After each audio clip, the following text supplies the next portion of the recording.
दोस्तों good morning.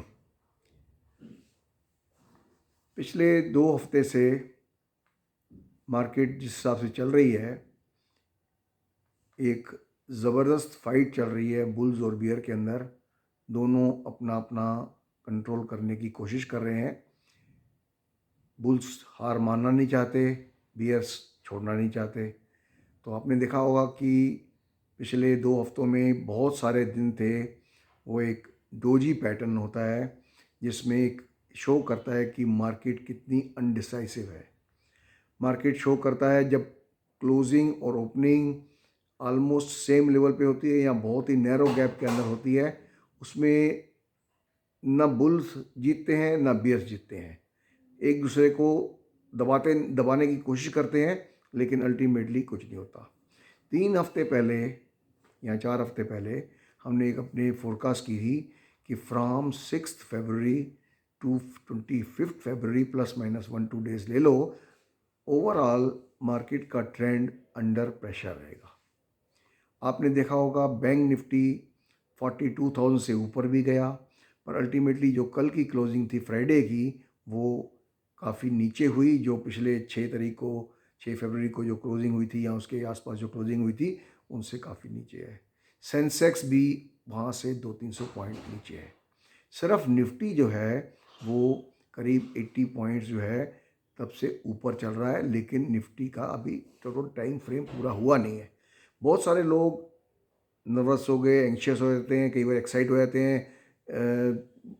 हमको WhatsApp message किया कई लोगों ने थर्सडे के दिन कि सर जी आपने तो ये फोरकास्ट की थी कि मार्केट 6 तारीख से लेकर के 25 तक डाउन है ओवरऑल, तो मार्केट तो ऊपर जा रही है। मैंने कहा दो दो चीज़ें हैं। एक तो हमने बोला मार्केट ओवरऑल मतलब इन टोटलिटी 6 तारीख से 25 तारीख तक अंडर प्रेशर रहेगी। इन टोटलिटी का मतलब होता है आप जो बीच की फ्लक्चुएशंस होती हैं उनको भूल जाओ। और पिछले हफ्ते में मैंने कैटेगोरिकली बोला था, या पिछले से पिछले हफ्ते में, कि ऐसी इंडिकेशन है कि बहुत सारे सेक्टर्स डाउन शो कर रहे हैं, लेकिन विद इन दो सेक्टर्स हो सकता है कुछ स्टॉक ऊपर चलें, कुछ स्टॉक नीचे चलें। आपने देखा होगा फार्मा के अंदर कई स्टॉक ऊपर चल रहे हैं, कई नीचे चल रहे हैं। आईटी के अंदर भी कई स्टॉक ऊपर हैं, कई स्टॉक नीचे हैं। और आपने देखा होगा ऑटो के अंदर, जैसे बहुत सारे आयशर मोटर, बजाज ऑटो, ये सब ऊपर चल रहे थे, तो उस टाइम पे महिंद्रा गिर रहा था। या जब महिंद्रा चल रहा था तो अशोक लेलैंड गिर रहा था, या जब टाटा मोटर चल रहा था तो अशोक लेलैंड गिर रहा था। ऐसे ही फार्मा के अंदर बहुत सारे स्टॉक आपने देखा होगा। डॉक्टर रेड्डी कहाँ पहुँच गया है, ल्यूपिन अभी पीछे पड़ा हुआ है, बहुत पीछे पड़ा है। तो देर आर, आपने देखो अपोलो हॉस्पिटल कहाँ गया, तो दूसरे कई स्टॉक जो है अभी तक वहीं खड़े हैं। आईटी के अंदर भी आपने देखा होगा कई कुछ स्टॉक एकदम ऊपर भाग गए हैं और कुछ स्टॉक वहीं खड़े हैं। इवन ये जो सेक्टर है अपना टेलीकॉम का देख लो आप, ऑयल मार्केटिंग का देख लो, या दूसरे सेक्टर जो हैं आपके स्टील के, सीमेंट के, शुगर के, इन सब पावर सेक्टर देख लो, कोल सेक्टर देख लो, कई स्टॉक ऊपर कई स्टॉक नीचे। नटशेल में क्या होगा कुछ मतलब समझ नहीं आ रहा। पर आई स्टैंड कि अभी भी उम्मीद यही है कि 6 तारीख और 25 तारीख ±1 दिन मार्केट ओवरऑल अंडर प्रेशर रहेगी। कई बार क्या होता है एस्ट्रोलॉजी के अंदर, हमको सबको मालूम है कि ब्रह्मांड के अंदर बहुत सारे प्लैनेट्स काम करते हैं एट ए टाइम। बहुत सारे प्लैनेट जो अभी इनडिस्कवर्ड भी हैं, वो भी तो कहीं ना कहीं काम कर रहे हैं, उनका भी तो कुछ ना कुछ इन चीज़ों पे इफेक्ट होता है। कई बार क्या होता है कि एक ही दिन पे कुछ पॉजिटिव इवेंट्स और कुछ नेगेटिव इवेंट्स होते हैं। जैसे अभी 2 तारीख आ रही है, 2 मार्च को वीनस और जुपिटर का कंजक्शन है, और उसी दिन मरकरी और सैटर्न का भी कंजक्शन है। अब वीनस जो है मीन राशि के अंदर एग्जॉल्टेड है, जुपिटर की अपनी राशि है। तो हालांकि दोनों एक दूसरे के दुश्मन हैं और दोनों एक ही राशि में हैं, और दोनों की राशि में एक एग्जॉल्टेड है और एक राशि का है। तो उसमें क्या होगा, और उसी दिन मरकरी और सैटर्न का भी कंजक्शन है। मरकरी और सैटर्न का कंजक्शन होता है तो जनरली मार्केट अच्छी रहती है, लेकिन उधर वीनस और जुपिटर है और इधर सैटर्न और मरकरी है। तो अल्टीमेटली नेट रिजल्ट क्या रहेगा, some time it will be volatility, हो सकता है कुछ ऊपर नीचे हो जाए। तो दिस सिमिलरली पिछले कुछ दिनों से ऐसे इवेंट चल रहे हैं जिनकी वजह से मार्केट को फोरकास्ट करना काफ़ी डिफ़िकल्ट हो जाता है। फिर भी हम अपना पूरा ऑनेस्टली एक कोशिश करते हैं कि हम आपको सही गाइड कर सकें। और मैं कई बार बोल चुका हूँ, फाइनेंशियल एस्ट्रोलॉजी के अंदर अगर 100 एस्ट्रोलॉजर वैदिक एस्ट्रोलॉजी पढ़ते हैं तो केवल एक या मे बी उससे भी कम, मे बी 200 500 हज़ार एस्ट्रोलॉजर में से फाइनेंशियल एस्ट्रोलॉजी को कोई चूज़ करता है एज ए कैरियर। क्यों? क्योंकि इसमें हम जो बोलते हैं उसका नेट रिजल्ट होता है नेगेटिव या पॉजिटिव। आप लूज़ करोगे या आप गेन करोगे। There is no third. आपने बोल दिया जी इसका आपका शनि भारी है, आपका मंगल भारी है, आपका ये हो रहा है, राहु केतु देख रहे हैं, फलाना हो रहा है, ये हो, नथिंग लाइक दैट। आपको बेवकूफ़ बनाना बहुत ही आसान है। इस तरह की बोल बाल के कि ऐसा करो, बाद में पूजा करो, फलानी कॉस्टली रिंग पहनो, कॉस्टली पूजा करो। नहीं, हम जो बोलते हैं उसका मतलब सिंपल होता है, आपको प्रॉफिट होगा या आपको लॉस होगा। इसीलिए जो स्टॉप लॉस मैकेनिज़्म है, स्टॉप लॉस की जो मैकेनिज़्म है, स्टॉप लॉस लगाओ, उनको हेज करो, उनको time to time profit book करो। और सबसे इम्पॉर्टेंट होती है अपनी कुंडली चेक कराओ। कुंडली में कई बार आपके क्लियर मालूम पड़ता है कि आप पैसा नहीं कमा सकते स्टॉक मार्केट से। तो अगर आपको ये मालूम पड़ जाए कि आपका पैसा आपके स्पेकुलेशन जो है, स्पेकुलेटिव गेन्स आपके नसीब में नहीं है, तो प्लीज़ मार्केट से दूर रहो अननेसेसरली पैसा गंवाने की जगह। ऐसे ही कई लोगों को अपना नहीं पता होता कि अच्छा पीरियड है, तो उसमें कई बार क्या होता है, अच्छे पीरियड में आप थोड़ा एग्रेसिवली भी काम कर सकते हो। ऑफ कोर्स जो रूल्स हैं वो तो रूल्स तो फॉलो करने पड़ेंगे आपको। स्टॉप लॉस के बगैर आप काम कभी हम एडवाइज़ ही नहीं करते कि स्टॉप लॉस के बगैर काम करो या हेजिंग के बगैर काम करो या time to time profit book ना करो। आपको याद होगा लास्ट वीक मैंने कहा था कि हमने बैंक निफ्टी का ट्रेंड हमको ऑलमोस्ट श्योर था कि ये 6 तारीख और 25-23 तारीख जो एफ एंड एक्सपायरी है या उसके आगे भी ओवरऑल बैंक निफ्टी का ट्रेंड डाउन रहेगा। और बैंक निफ्टी का हमने कॉल ऑप्शन 41,400 का कॉल ऑप्शन 775 में बिकवाया था और कल उसका रेट 175 करीब आ गया था। तो आप इमेजिन करो 600 रुपये का प्रॉफिट, 600 पॉइंट का प्रॉफिट का मतलब होता है अगर आपने 2 लॉट में भी अपने काम किया है तो उसका मतलब है 30,000 रुपीज़। लोग तो हालांकि 5, 10, 15, 20, हमारे पास तो बहुत सारे ऐसे सब्सक्राइबर हैं जो कहते हैं जी हमारे 20 लॉट से तो कम हम करते नहीं हैं, क्योंकि 25 का लॉट है एक, तो 20 लॉट कितना हो गया, 500। 500 शेयर किसी के लिए, किसी मतलब मान लो 100 रुपये का 200 रुपये का शेयर है, 500 रुपये का शेयर बेचना या ख़रीदना कोई बड़ी बात नहीं है। 1 लाख रुपए की इन्वेस्टमेंट होती है। तो ऐसे मैं कह रहा हूँ सिर्फ 2 लॉट की अगर हम बात करें तो one would have made 30,000 rupees in just 2 lots of Bank Nifty had he sold on at 775। In fact Thursday के दिन, जिस दिन मार्केट ने बैंक निफ्टी ने 42,000 से ऊपर गया था, उस दिन भी हमने कहा जिनके पास कोई पोजीशन नहीं है वो 645 पे बैंक निफ्टी का कॉल ऑप्शन 41,400 का बेच दो। अप टू 23 फरवरी तक उसको होल्ड करना है। और आप इमेजिन करो 645 पे भी अगर किसी ने थर्सडे को बेचा होगा तो कल 175 आ गया था। ऑलमोस्ट 300-400 पॉइंट जितने भी हैं, 400-450 पॉइंट जो है मिल रहा था उस दिन भी। तो ये है, अगर आप ट्रेंड श्योर है तो instead of buying call option or put option, it is better, always better to sell call or put option. Now let us go to our own market. Market जाने से पहले मैं आपको बता दूं दोस्तों मैं क्वालिफाइड हूँ एस्ट्रोलॉजी में और फाइनेंशियल एस्ट्रोलॉजी में, टेक्निकल में और फाइनेंशियल एस्ट्रोलॉजी में। और इस चैनल के माध्यम से I try to guide you people कि आप कैसा लग रहा है मार्केट एस्ट्रोलॉजिकली और technically also. Sometimes we take help of technicals also. तो हम हर वीक में करीब 80-90 स्टॉक्स, 15 सेक्टोरियल इंडेक्सेस और कुछ कमोडिटीज़ जो पॉपुलर कमोडिटीज़ हैं जैसे gold, silver, copper, crude, natural gas, zinc, aluminium, ये फॉलो करते हैं। इसके अलावा जो 3 इंडाइसिस हैं मेन यूएस के, S&P 500, डॉ जोन्स और नेस्डैक, इनको फॉलो करते हैं। उसके अलावा कुछ पॉपुलर स्टॉक्स होते हैं जो यूएस के, वो भी हम कोशिश करते हैं कि उनको फॉलो। और हमारी रिसर्च शुरू हो जाती है वेडनेसडे से ही शुरू होती है कि वेडनेसडे के बाद मतलब ओवरऑल क्या लग रहा है वीकेंड पे और अगले वीक में क्या हो सकता है। तो दोस्तों अगर आप इस चैनल को लाइक करते हो as a part of the हमको मोटिवेट करने के लिए, आप इस चैनल को सब्सक्राइब कीजिए, लाइक कीजिए और शेयर भी कीजिए, हमें उससे काफ़ी अच्छा लगता है। तो let us go to now technicals की टेक्निकली मार्केट की क्या सिचुएशन है, और उसके बाद हम डिस्कस करेंगे कि एस्ट्रोलॉजिकल अभी भी हमें क्या लग रहा है। तो let us go to technicals first. दोस्तों, ये निफ्टी का 5 मिनट का चार्ट है। अब इतने सारे पैटर्न्स आप अगर आप देखो with in this small chart of may be 30-40 दिन का जो चार्ट है, इसमें आप पैटर्न देखिए कितने हैं। सबसे पहले जो बुलिश पैटर्न है, ये है डिक्लाइनिंग चैनल पैटर्न है ये वाला, और यहाँ से ब्रेकआउट देने पे जो इसका टारगेट सेट होता है वो होता है 18,600 से ऊपर। पर बीच में एक आती है रेजिस्टेंस इस पैटर्न की, जिसकी रेजिस्टेंस है 18,100, जो इसने 2 दिन पहले टेस्ट किया था। 18,000 से ऊपर गया, लेकिन वहां उसको करंट लगा, और करंट लगने के बाद ये नीचे आके दूसरे पैटर्न पे आके सपोर्ट लिया इसने 17,900 के करीब इसका सपोर्ट है। तो नटशेल में ये एक बुलिश पैटर्न है नंबर 1। नंबर 2, एक ये ब्रॉडनिंग पैटर्न है, ये भी बुलिश माना जाएगा। और विद इन दिस पैटर्न अगर आप देखो, ये एक असेंडिंग ट्रायंगल पैटर्न है। अगर आप देखो, ये यहाँ से ही जा रहे, यहाँ से इसने ब्रेकआउट दिया, ऊपर टारगेट अचीव किया, तो नीचे आया। अब एक और पैटर्न देखिए आप, ये राइजिंग चैनल पैटर्न है, यहाँ से जो ये वाला बन रहा है, और इसका सपोर्ट है करीब 17,850 या 860 के आसपास।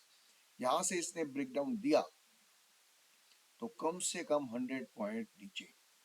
तो मतलब इस टाइम पे ये प्रिडिक्ट करना मुश्किल है कि अल्टीमेटली डायरेक्शन निफ्टी की क्या होगी। Multiple resistances, multiple supports, multiple breakdown levels. यहाँ से अगर 18,100 अगर क्रॉस कर जाए डिसाइसिवली, तब हम बात करेंगे हम वी आर हेडिंग फॉर 18,300 से लेकर के 18,600 तक जा रहे हैं। अगर 18,100 क्रॉस कर लिया, जब तक ये क्रॉस नहीं करेगा तब तक नीचे की पॉसिबिलिटी खुली रहेगी, और नीचे में ये 750, 17,750 और इवन लोअर 17,600 30 के बीच में भी आ सकता है।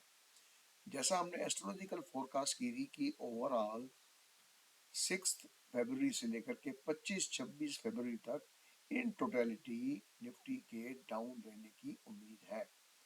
अब निफ्टी तो अभी उतना नहीं गया नीचे, करीब 100 पॉइंट उस लेवल से ऊपर है, लेकिन बैंक निफ्टी और सेंसेक्स दोनों उस तारीख से जो क्लोजिंग थी उससे नीचे ट्रेड कर रहे हैं।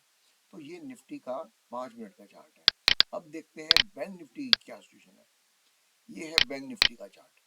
बैंक निफ्टी का भी सिमिलर इस तरह के पैटर्न बने हुए थे। थर्सडे के दिन इसने बुलिश ब्रेकआउट दिया, यहाँ से 42,000 समथिंग गया ऊपर, लेकिन वहाँ ऐसा करंट लगा कि वहाँ से 1,000 से ज़्यादा पॉइंट गिर के फ्राइडे तक नीचे आ गया।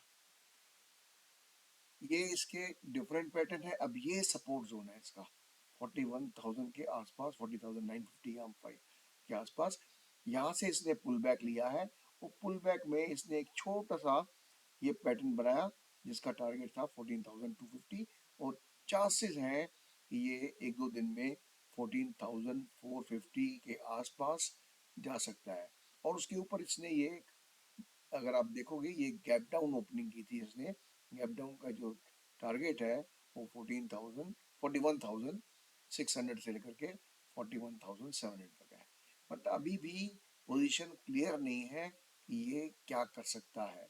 और अगर ये 41,200 से नीचे ही रहा तो आप इमेजिन करो 500-700 पॉइंट यहाँ से फर्दर चला जाएगा। ये 40,500 से लेकर के 40,750 तक जा सकता है। तो situation is very very complicated, difficult to predict, क्योंकि पैटर्न्स के अंदर पैटर्न बने हुए हैं, और जब तक उनका कोई क्लियर कट ब्रेकडाउन या ब्रेकआउट नहीं होगा, it is very difficult to make any forecast on this.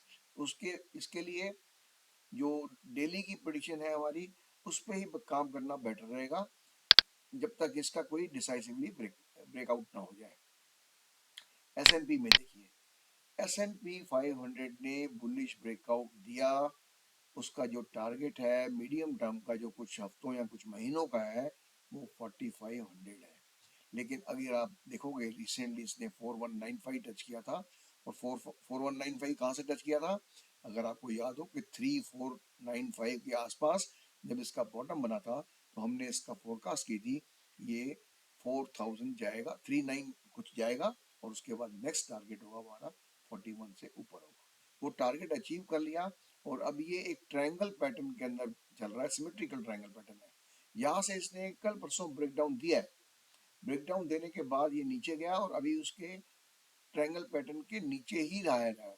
अगर इसको ये 4180 का जो करीब बन रहा है सपोर्ट, इसका है सपोर्ट कह लो, रेजिस्टेंस कह लो, अगर इसको पेनिट्रेट नहीं कर पाया तो हम कम से कम 100 से 150 पॉइंट और नीचे जाने की उम्मीद कर सकते हैं। अब करते हैं हम नास्डैक की। नास्डैक ने जो टारगेट हमने कुछ हफ्ते पहले दिया था वो था 12,000 का। 12,000 का टारगेट कब का अचीव हो चुका है, और अब ये यहाँ पर एक छोटा सा पैटर्न है इसका। हालांकि टारगेट जो इसका ओवरऑल टारगेट है वो काफी ऊंचा है इसका, पर हम बात करेंगे छोटे चार्ट्स की। छोटे चार्ट में आप देखोगे ये छोटा सा double pattern, double top pattern सा बनाया है, और यहाँ पे सपोर्ट है इसका करीब करीब 11,650 पे, और ब्रेकडाउन होने पे 300-400 पॉइंट नीचे आने की उम्मीद है। Let us now go to gold. Gold ने हमने जो टारगेट दिए थे $1960, उसकी जगह पे गोल्ड ने $1975 टच किया, और वहां से 2 दिन में गिर के 100 डॉलर गिर के ये आ गया था 1870 के आसपास। तो उसके बाद भी ये नीचे ही गिरता रहा है, और एक बुलिश पैटर्न है ये, डिक्लाइनिंग वेज पैटर्न। और 1820 का हमारा टारगेट भी अचीव हो गया। हमने 1830 का टारगेट दिया था, तो 1830 की जगह रफली 1827 या 25 आया है। और यहाँ पे आके इसने एक बुलिश पैटर्न सा बनाया है, डिक्लाइनिंग वेज पैटर्न का, जिसका अभी इस टाइम पे रेजिस्टेंस है 1850 और 60 के बीच में। यहाँ से ऊपर गया तो इसका जो नेक्स्ट टारगेट हो जाएगा वो हो जाएगा 1880 से करके $2,000 तक। और ये फिलहाल ये मान के चलना ये सिर्फ टेक्निकल रिकवरी है इस फॉल की, जो करीब $150-160 जो गिरा है पिछले कुछ दिनों में, उसकी ही रिकवरी है सिर्फ। अभी तक कोई ट्रेंड चेंज का इंडिकेशन नहीं आया कि it is heading for another high कि 1975 से ऊपर जाएगा। तो जो हमारा टारगेट था दैट वाज $2020 का 2020 का टारगेट था, वहां तक जा सकता है। नाउ लेट अस सी कि सिल्वर में क्या पोजीशन है। सिल्वर ने जो डिक्लाइनिंग वेज पैटर्न जो गोल्ड में बन रहा था, सिमिलर पैटर्न इसने यहाँ पे डिक्लाइनिंग चैनल पैटर्न के अंदर बनाया है, और ये भी एक बुलिश पैटर्न बनाया था। बुलिश पैटर्न से इसने ऑलरेडी ये ब्रेकआउट दे चुका है, और वापस आ सकता है इसी सपोर्ट पे लेने के लिए 21.5 21.6 पे सपोर्ट लेने आ सकता है, और उसके बाद ये वापस चलेगा ऊपर $22.25 की तरफ। सपोर्ट जो स्ट्रॉन्ग सपोर्ट है, इस जो तीसरा चौथा पॉइंट आएगा वो रफली 21.50 पे इसको सपोर्ट मिलेगा। क्रूड क्रूड $82.5, ये 1 2 3 4 बार इसने इस रेजिस्टेंस टेस्ट किया है, और अभी भी इसका ये मेजर रेजिस्टेंस यही बना रहेगा। इस रेजिस्टेंस को ये पार करता है तो हमारा जो टारगेट हो जाएगा 90 प्लस हो जाएगा, 90 से $92.5 हो जाएगा। इन द मीन वाइल अगर आप देखोगे ये छोटा सा पैटर्न जो head and shoulder pattern, with in this pattern एक छोटा पैटर्न बनाया है, हेड एंड शोल्डर पैटर्न, जो शायद थोड़ा और नीचे आएगा, लेकिन यहाँ पे अल्टीमेटली आके इसको 72.5 और 72.75 के अंदर यहाँ एक स्ट्रॉन्ग सपोर्ट जोन है। यहाँ पे इस ये एक बॉटम, ये दूसरा बॉटम, ये तीसरा बॉटम, और ये आ गया 72.5। अब यहाँ से अगर इन लाइन को मिलाते हैं तो ये 72.75। तो जब तक एज लॉन्ग एज क्रूड जो है इस पैटर्न के अंदर ही रहता है, तो इस पैटर्न के अंदर ही ट्रेडिंग करनी पड़ेगी, डे ट्रेडिंग या इंट्राडे ट्रेडिंग या स्विंग ट्रेडिंग, कुछ भी करना पड़ेगा। वो इसके लिए मेजर मूव के लिए हमको ये दो लेवल देखने पड़ेंगे, 82.5 और नीचे 72.5। जिस तरफ भी चलेगा $10 की मूव आ सकती है करीब। नेटफ्लिक्स एक यूएस का चार्ट है जो बहुत ही हाई वॉल्यूम स्टॉक है, और हमने जैसे कहा था लास्ट टाइम कि मैं ट्राई करूंगा कुछ स्टॉक्स को कवर करने की। लास्ट टाइम मैंने दिया था आपको टेस्ला, और टेस्ला ने जिस चैनल से ब्रेकडाउन दिया था उसका टारगेट है 175 से $180, और मैंने कहा था ये पुल बैक में उसी राइजिंग चैनल को ऊपर टच कर सकता है, और एग्जैक्टली वही हुआ। टेस्ला गया ऊपर, $215 को टच किया और वापस 204-5 पे आ गया। पर अल्टीमेटली चाहे जितना भी हो जाए ये वापस $175-80 आएगा, और जो लोग होल्ड कर रहे हैं वो हर राइस पे इसको प्रॉफिट बुक करके नीचे में कवर कर सकते हैं। अब ये टेस्ला का चार्ट है, सॉरी नेटफ्लिक्स का चार्ट है। नेटफ्लिक्स ने एक हेड एंड शोल्डर पैटर्न बनाया है इसने। आप देखो ये शोल्डर है, ये शोल्डर है, और ये हेड बनाया है इसने करीब $380 के ऊपर, और अभी सपोर्ट जो है इसको 347 के आसपास है। यहाँ से ये ब्रेक डाउन दिया तो कम से कम ये आ जाएगा टारगेट $315-320। तो आप जो जिनके पास इसकी होल्डिंग है या जो ट्रेडर हैं वो इस लेवल को वेट करें कि ये इसको ऊपर काट पाता है कि नहीं एक दो दिन में, नहीं तो ये अल्टीमेटली 315 से $320 आने की पूरे चांस है। तो दोस्तों ये था हमारा एक बिटकॉइन रहेगा। यस, बिटकॉइन में हमने यहाँ पर एक छोटा सा हेड एंड शोल्डर पैटर्न बनाया था। अगर आप लास्ट टाइम के 5 मिनट के चार्ट देखो, लास्ट वीक के चार्ट के अंदर उस जब ब्रेकडाउन दिया ये नीचे आया और यहाँ से इसने वापस चलना शुरू किया। एक गैप है यहाँ पे जो अराउंड $2000 के अंदर इसने कवर नहीं किया है, सूनर और लेटर इसके अंदर भी आएगा। और जिस पैटर्न से इसने ब्रेकआउट दिया है इस वाले डिक्लाइनिंग चैनल पैटर्न से, इसका टारगेट है करीब 26,000 ये टारगेट है। और ये जो गैप है इसने 27,000 और 28,000 के अंदर जो गैप छोड़ा था ये भी सूनर और लेटर ये भी भरेगा। तो in totality bitcoin strong support around 2000 और ऊपर में 27,000 28,000 तक जा सकता है। तो दोस्तों ये टेक्निकल पोजीशन थी मार्केट की। Now let us go back to astrological part कि क्या हो रहा है। दोस्तों अगर हम एस्ट्रोलॉजिकल मार्केट की सिचुएशन के बारे में बात करें तो देखा होगा आपने पिछले कुछ दिनों से काफ़ी सारे कन्फ्लिक्टिंग कंट्राडिक्टरी से ऐसे इवेंट्स थे जिनकी वजह से मार्केट में उथल पुथल काफ़ी थी। लेकिन नटशेल में देखो तो पिछले एक महीने में सिर्फ मैंने जैसे बताया कि निफ्टी सिर्फ 80 पॉइंट ऊपर है और बैंक निफ्टी और सेंसेक्स दोनों डाउन है। अब देखते हैं कि अगले हफ्ते या पास्ट एक हफ्ते के अंदर क्या हुआ जिसकी वजह से, और अगले हफ्ते में भी क्या हो सकता है। 18 को नेपट्यून गया पाइसेस के अंदर अपने, वो भी उसकी अपनी राशि है, और वहाँ पे जहाँ पे वीनस बैठा हुआ है एक्सॉल्टेड, और वहाँ पे जुपिटर भी है अपनी स्वराशि का बना हुआ। तो इसका जो इफेक्ट आएगा वो डेफिनेटली नेचुरल गैस पे और क्रूड पे आएगा, तो वो हम देखेंगे बाद में। 19 तारीख को वीनस का आस्पेक्ट था प्लूटो के साथ। देन 20 तारीख को अमावस्या मुझे जो मतलब कल होगी, और 21 तारीख को मरकरी और यूरेनस का स्क्वायर आस्पेक्ट है, और 24 तारीख को सन और राहु का आस्पेक्ट है। 27 को मरकरी जाएगा एक्वेरियस में जहाँ पे उसका मित्र शनि बैठा हुआ है, और 2 तारीख को जैसे मैंने पहले बताया कि वीनस और जुपिटर का कंजक्शन है, और मरकरी और सैटर्न का भी कंजक्शन 2 तारीख को है।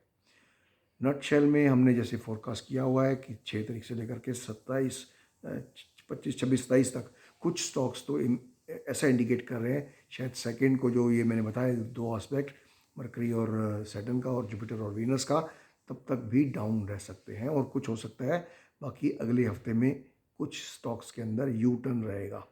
और as a part of the forecast बताऊँ आपको कि मेरे को 27 तारीख के बाद इन टोटलिटी, फिर मैं बोल रहा हूँ इन टोटलिटी का मतलब होता है डजन मीन कि स्ट्रेट अवे जाएगा, कि ऊपर नीचे करता हुआ जिग उल्टा पुल्टा लटकता भटकता ये 15 मार्च तक काफ़ी सारे सेक्टर्स या इवन इंडाइसेस भी हैं वो मुझे पॉजिटिव लग रहे हैं इन टोटलिटी। फिर वर्ड यूज़ करता हूँ मैं बार बार टोटलिटी, फिर भी लोग हमको व्हाट्सअप करते हैं कि क्या मतलब इसका, कि मार्केट चली क्यों नहीं ऊपर। तो जो जो इंडिकेशन आ रही है वो यही आ रही है कि मार्केट ने बॉटम आउट करना है इस हफ्ते में। हो सकता है 24-25 को कर जाएं, हो सकता है अगले महीने की बिगनिंग में कर जाएं, लेकिन बहुत सारे स्टॉक्स जो हैं अभी भी एकदम डाइवर्जेंट व्यूज़, ट्रेंड जो है बहुत ही डाइवर्जेंट है। अगर आप देखें तो मेरे को निफ्टी, सेंसेक्स और बैंक निफ्टी थोड़े डाउन लग रहे हैं, लेकिन आईटी हो सकता है अभी डाउन ना जाए, कुछ दिन और चले। एस&पी और डॉ जोन्स जो है वो वोलेटाइल रहेंगे। क्रूड थोड़ा पॉजिटिव लग रहा है यहाँ से मेरे को। नेचुरल गैस भी एस्ट्रोलॉजिकली थोड़ी पॉजिटिव लग रही है। सेक्टर की बात करें तो सेक्टर जो ऑटो सेक्टर जो चल रहा था पॉजिटिव में, अभी थोड़ा वोलेटाइल हो जाएगा। बैंक निफ्टी 23 के बाद थोड़ा पॉजिटिव रहने की उम्मीद है। सीमेंट भी 23-24 के बाद थोड़ा पॉजिटिव रह सकता है। स्टील थोड़ा पॉजिटिव रह सकता है। ऑयल मार्केटिंग भी 23-24 के बाद पॉजिटिव रह सकती हैं। और अगर हम स्टॉक्स की बात करें तो स्टॉक में डिफरेंट, कुछ प्लस कुछ माइनस इतने ज़्यादा हैं कि मतलब ट्रेंड को क्लियरली बोल पाना कि भाई ऐसा रहेगा। इस हफ्ते ज़्यादा स्टॉक्स डाउन की इंडिकेशन दे रही हैं बजाय प्लस के। डाउन में जो इंडिकेशन आ रही हैं उसमें एशियन पेंट है, बजाज फाइनेंस है, बाटा है, बीपीएल है, महिंद्रा एंड महिंद्रा है, ऐसे तो बहुत सारे स्टॉक हैं। पर ज़्यादा स्टॉक जो है नेगेटिव साइड पे हैं।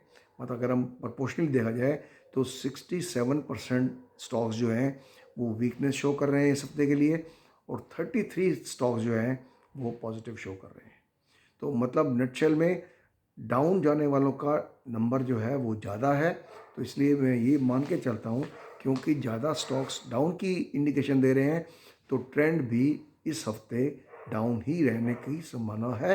हालांकि बैंक निफ्टी और निफ्टी जो काफ़ी ओवरसोल्ड हो चुके थे उन्होंने टेक्निकल रिकवरी ले ली है, और यहाँ से बैंक निफ्टी 41,400 से लेकर के 41,500 तक जा सकता है, पर अल्टीमेटली वो नीचे ही जाने की है। निफ्टी ने बहुत सारे, जैसे मैंने बताया आपको, इवन टेक्निकल जब एक्सप्लेन कर रहा था तो निफ्टी ने भी बहुत सारे ऐसे ही छोटे छोटे पैटर्न हैं जिनमें किसी में प्लस है, किसी में माइनस है। नटशेल में 18,100 से ऊपर दो क्लोज करता है तो एक नया दरवाज़ा खुल जाएगा। 18,600 से लेकर के 18,800 तक का दरवाज़ा खुल जाएगा। ऑन द अदर हैंड अगर ये 17,850 को होल्ड नहीं कर पाया तो नेक्स्ट टारगेट हो जाएगा 17,750, और वो भी तोड़ गया तो हमको तैयार रहना चाहिए 17,625 और 50 के बीच में, जहाँ पे उसको एक अच्छा सपोर्ट मिल सकता है। तो दोस्तों ये था हमारा इस हफ्ते का लास्ट वीक का एनालिसिस, और अगले हफ्ते की क्या आउटलुक हो सकती है एस्ट्रोलॉजिकल और टेक्निकल। और जैसा मैं पहले बोल चुका हूँ, प्लीज़ गेट योर कुंडली चेक्ड। ये एक बहुत इम्पॉर्टेंट स्टेप है आपका। आप इस बात को अंडर एस्टिमेट नहीं करें, इस बात को अंडर एस्टिमेट नहीं करें। अननेसेसरी कर्ज़ों में डूब के, लोन लेके, घर की सारी खुशियाँ बर्बाद करके इस मार्केट में जुआ खेलने का कोई मतलब नहीं है अगर आपके नसीब में पैसा नहीं लिखा।